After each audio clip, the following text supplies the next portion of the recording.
കൊച്ചിയിൽ 10 വയസ്സുകാരി വൈകിയെ കൊലപ്പെടുത്തിയ കേസിൽ നാളെ വിധി.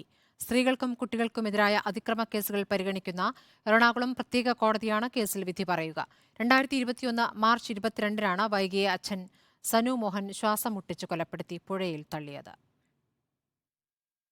ആലപ്പുഴയിലെ ബന്ധുവീട്ടിൽ നിന്ന് അമ്മാവനെ കാണിക്കാനാണെന്ന് പറഞ്ഞാണ് സനുമോഹൻ മകളെ കൂട്ടിക്കൊണ്ടുവന്നത്. എറണാകുളം കങ്ങരപ്പടിയിലെ ഫ്ളാറ്റിലെത്തിച്ച് ശ്വാസം മുട്ടിച്ച് കൊലപ്പെടുത്തി. മകളുടെ മൃതദേഹം മുട്ടാർ പുഴയിൽ ഉപേക്ഷിച്ചു. കൊലപാതക ശേഷം മൊബൈൽ ഫോണുകൾ ഉപേക്ഷിച്ച് പ്രതി സംസ്ഥാനം വിട്ടു. ഗോവ, കോയമ്പത്തൂർ, മൂകാംബിക തുടങ്ങിയിടങ്ങളിൽ പ്രതി ഒളിവിൽ താമസിച്ചു. സനുമോഹനെ കർണാടക പോലീസ് കാർവാറിൽ നിന്ന് അറസ്റ്റ് ചെയ്തു. തുടർന്ന് തൃക്കാക്കര പോലീസിന് കൈമാറി.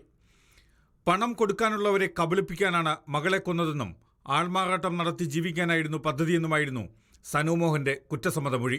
കേസിൽ 3400 പേജുള്ള കുറ്റപത്രമാണ് അന്വേഷണ സംഘം നൽകിയത്. 98 സാക്ഷികളെ പ്രോസിക്യൂഷൻ വിസ്തരിച്ചു.